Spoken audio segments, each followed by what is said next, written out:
film I'm getting ready to talk about is one of the most subtly complex mystery films I've ever seen. The film was directed by Lee Chang-dong and was adapted from the short story Barn Burning by Japanese author Haruki Murakami. The audio version of this story is available on YouTube, and you can listen to it in about 25 minutes. The short story has a very mysterious and somewhat ambiguous vibe to it that the director of the film is able to expand upon in captivating ways.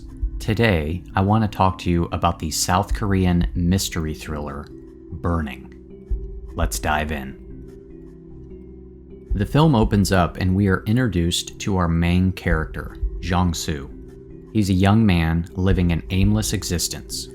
He's shy, introverted, unemployed, just doing odd jobs to make ends meet. But he aspires to be a writer. He's a man who feels alienated from society and is looking for direction. He unfortunately has no one to really help guide him. His mother left the family when he was younger, and his father is an angry man who is on trial for assault. Life has been difficult and challenging for Jong-su. Upon making a delivery one day, he happens to run into Hae-mi, an old childhood friend who lived in Jong-su's village when they were kids. He hasn't seen Hae-mi in years and is immediately taken by her and sees her as a potential romantic partner. After they talk and hang out for a little while, Jong-su gives Hae-mi a pink watch. Now, this seems like a totally unimportant occurrence, but this gets to one of the best aspects of the film. Pay close attention, because even the smallest things are important. The film is written and presented in a way that completely trusts its audience and asks them to watch closely. The film is totally devoid of any sort of plot exposition. There are no sit down and explain moments. The film uses subtlety and restraint beautifully. Now remember the pink watch. We will come back to it. Shortly after, Jong-su and Hae-mi go to a restaurant, and we learn Hae-mi does mime performances as one of her hobbies, and she shows Jong-su by pretending to peel and eat a tangerine. And here we get another seemingly unimportant moment. But remember, pay attention, because even the littlest things are important. I believe this small mime performance is a key in understanding this film and what it's trying to say. 뭐냐면 여기 귤이 있다고 생각하지 말고 여기에 귤이 없다는 걸 잊어먹으면 돼. 그게 다야. If we want something to be there, we will convince ourselves it is. Once we believe something or see something, it becomes next to impossible for us to be convinced otherwise. We see what we want to see, we believe what we want to believe. We see what we've convinced our minds is real. It's also during this scene we find out Hae-mi is taking an extended trip to Africa. Based on this, and what else we learn from Hae-mi, we see that she is a more adventurous and free-spirited person than Jong-su.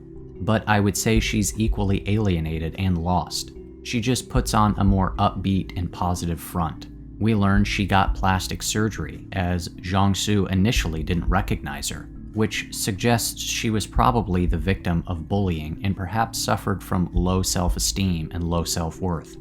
Hae-mi doesn't really have any friends in her life. Also, in this scene, she talks about the African Bushmen, a tribe she will be seeing on her trip. They have a ritualistic dance they perform called the Great Hunger, which is an expression of man's search for meaning in the world. Hae-mi is captivated by this, which I believe suggests she too feels the great hunger, and is herself looking for meaning and purpose in life.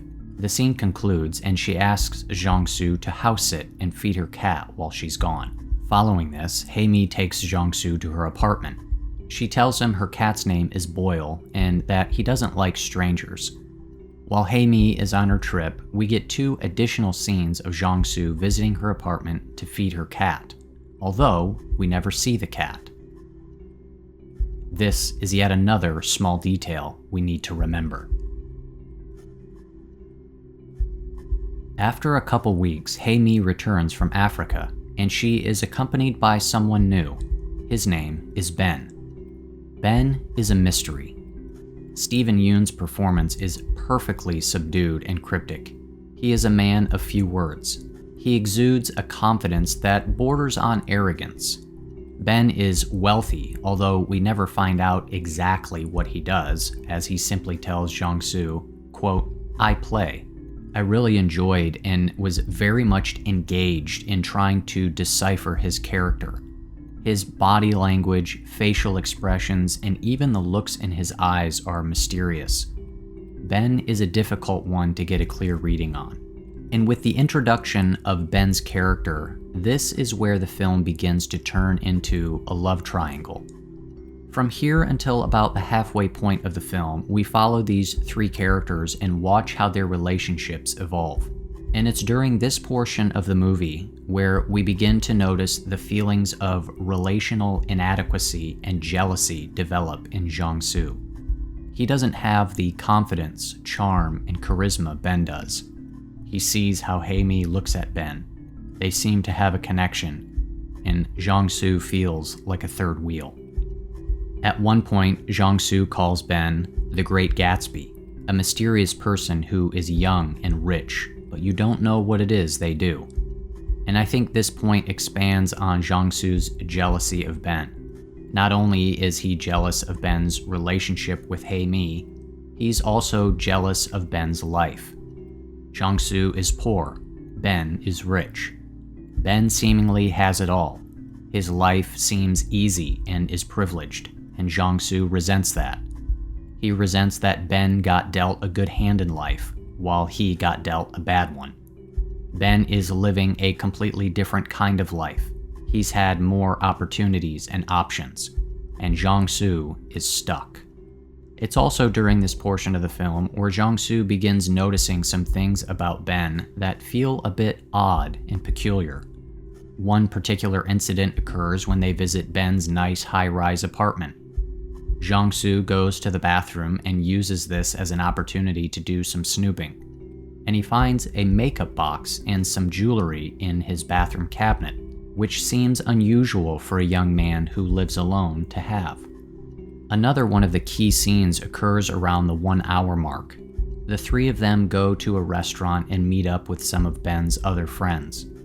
Hae-mi decides to do the Bushman's Great Hunger Dance in front of all of them. The friends at first cheer her on, but soon they quiet down and the mood becomes slightly awkward, as if they're quietly poking fun at her and think she's weird. Jong-su looks over at Ben and he yawns.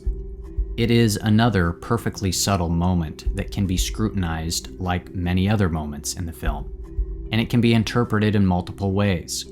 As we progress through this film, we see that basically everything that happens is seen through the eyes of Jong-su, and from his perspective. And this small moment of Ben yawning can be interpreted in two ways. On one hand, he could just be yawning because he's tired. Nothing more, nothing less.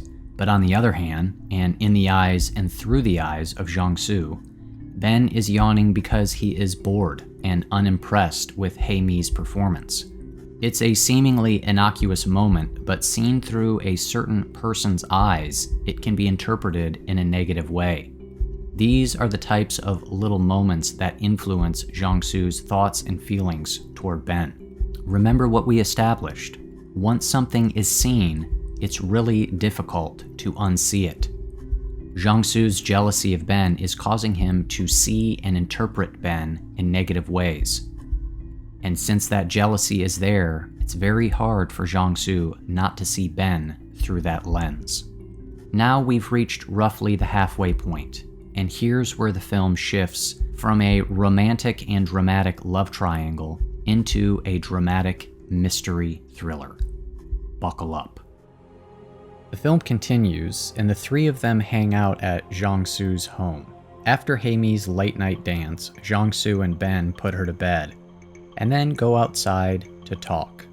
And Ben responds by revealing a secret, a concerning hobby of his. Ben confesses to setting fire to greenhouses. He only does it occasionally, every other month or so, and he only does it to ones that are abandoned. Jong-su is surprised by this, but also intrigued. The way he describes doing this activity, it seems to provide him with some sort of fulfillment, and he finds it satisfying talking about the feeling he gets while doing it. He describes this activity as bringing balance to the world.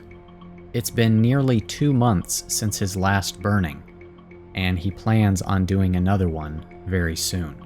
What exactly is going on here? There seems to be something more than what Ben is saying. Later that evening, Hae-mi decides to leave with Ben. The next day, Jong-su tries calling Hae-mi on the phone. She answers the call but doesn't say anything. All we can hear is a strange sound coming from her end of the call.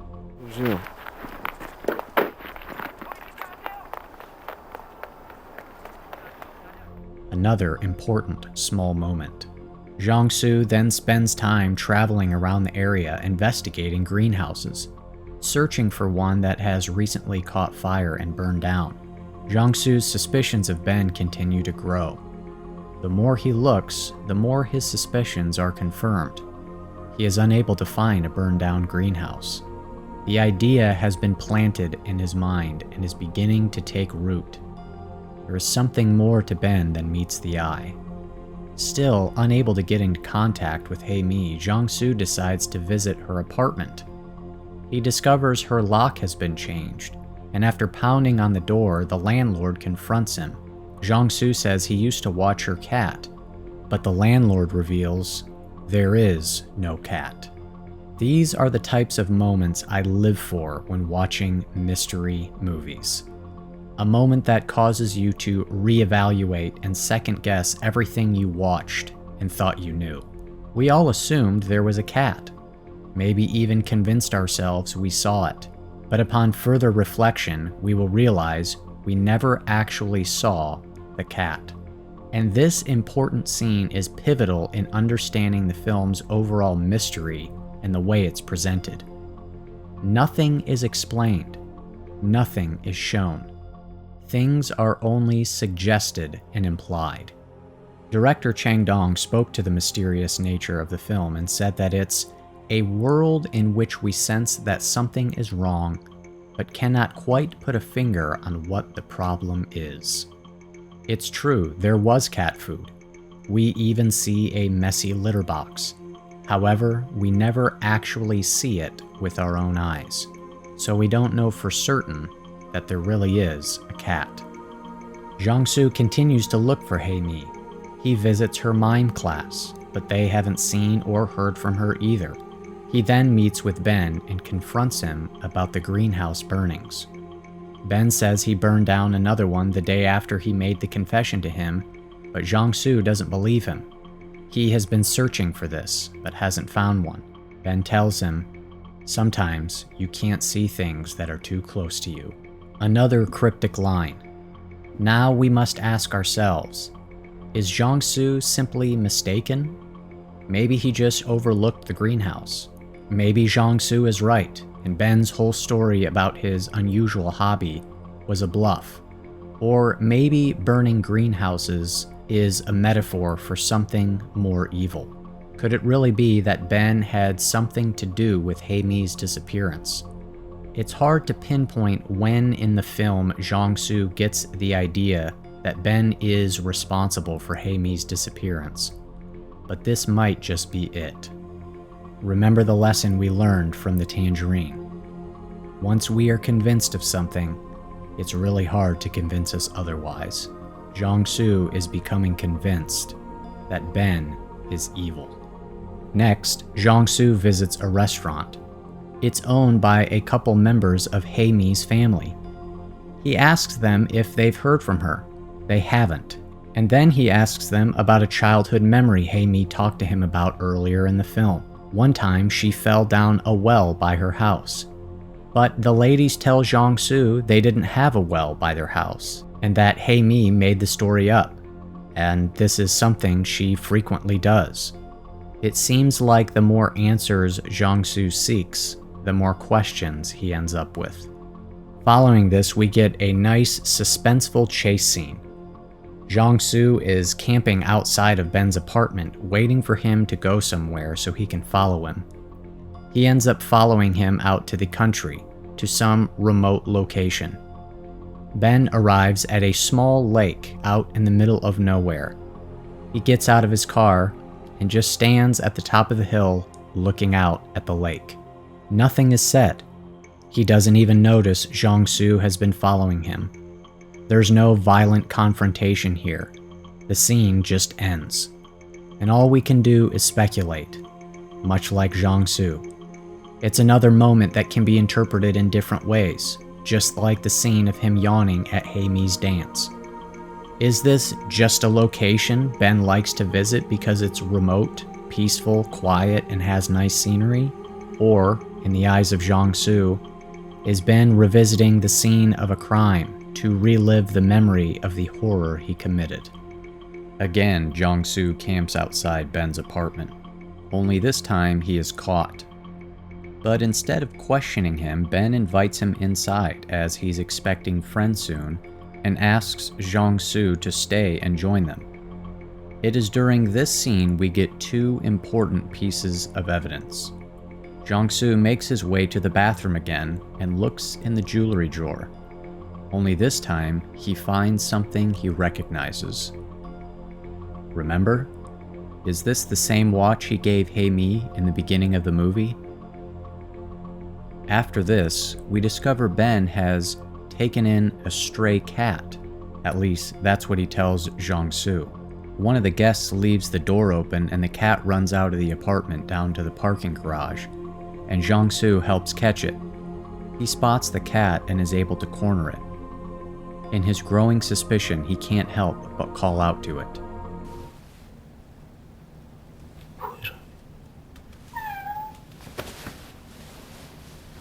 The name of Hae-mi's cat. Is the pink watch and the cat just a coincidence? It's more suggestion, more indirect evidence. It isn't proof, but it continues to build our suspicions, just short of confirmation. Next is where we get what is probably the most mysterious and ominous shot of the film. And it is the only scene that isn't from Jong-su's perspective, as it's the only scene he's absent from. We get a shot of Ben and a young lady in his apartment. He has his makeup box out and is applying lipstick to her. This is when the film asks us to be Jong-su and asks us to see things from his perspective, as it is yet another moment that can be interpreted in multiple ways. This could just be Ben and a new girlfriend, and this is something he does to flirt with her. Or maybe this is part of what Ben does for a living. Maybe he works in the beauty and cosmetics industry and this is a client of his. Or it's perhaps a combination of both of those. Or do we interpret this scene the way Jong-su would? This is Ben being charming in an attempt to seduce another young and unsuspecting woman. Is this just the lead up to another burning greenhouse? What do you believe? This takes us to the final scene of the film. Ben receives a call from Jong-su, and he tells him he's found Hae-mi, and they want to meet with him. Ben arrives at a remote area outside of town in a field surrounded by greenhouses. Jong-su arrives shortly after. Ben walks over to him, and then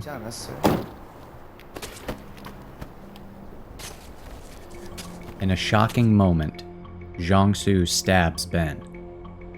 And then, right before Ben bleeds out, he embraces Jong-su.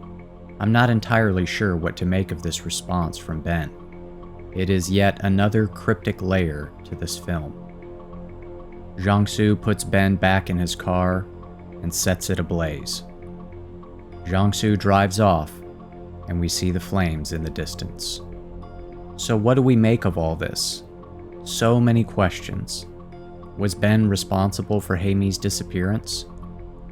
There are no clear answers, and really it all depends on if you've forgotten that there is no tangerine. Do you see Ben as a killer? If so, then you will interpret everything that happens as evidence to support that conclusion. If not, then you will think otherwise. And remember, we see things through Jong-su's eyes. And how reliable is he as a narrator? Has his judgment been completely tainted by the burning jealousy inside of him? Ben could be completely innocent. After all, he did meet Jong-su at the end when he said Hae-mi would be there, and then asked about her when Jong-su arrived. If he already knew Hae-mi was gone, why do this and say that? Maybe just to keep up appearances? I think in the end there are 4 possibilities. Number 1 is that Ben is the killer. Number 2 is that Ben didn't kill Hae-mi, but he is still responsible for her disappearance. The shot of Ben putting makeup on the girl gives off vibes of perhaps Ben being involved in human trafficking, and that's what he did with Hae-mi. Number 3 is that Ben is innocent. He is a victim of Jong-su's jealousy, and Hae-mi just disappeared of her own accord. And finally, number 4 is that this entire story could just be the story that Jong-su is writing, and none of this is real. It's just a fictional story. Or maybe a mixture of both, and we're seeing reality and Jong-su's fictional writings mixed together. I'll admit, this one is a little silly, but it is still kind of a fun thought. Well, those are my thoughts on Burning. I love this film. Let me know your thoughts down below and how you interpret this one. Thank you so much for watching. I greatly appreciate it. If you got anything out of this video, go ahead and do me a favor and do not click that subscribe button unless you want to be haunted by the beard.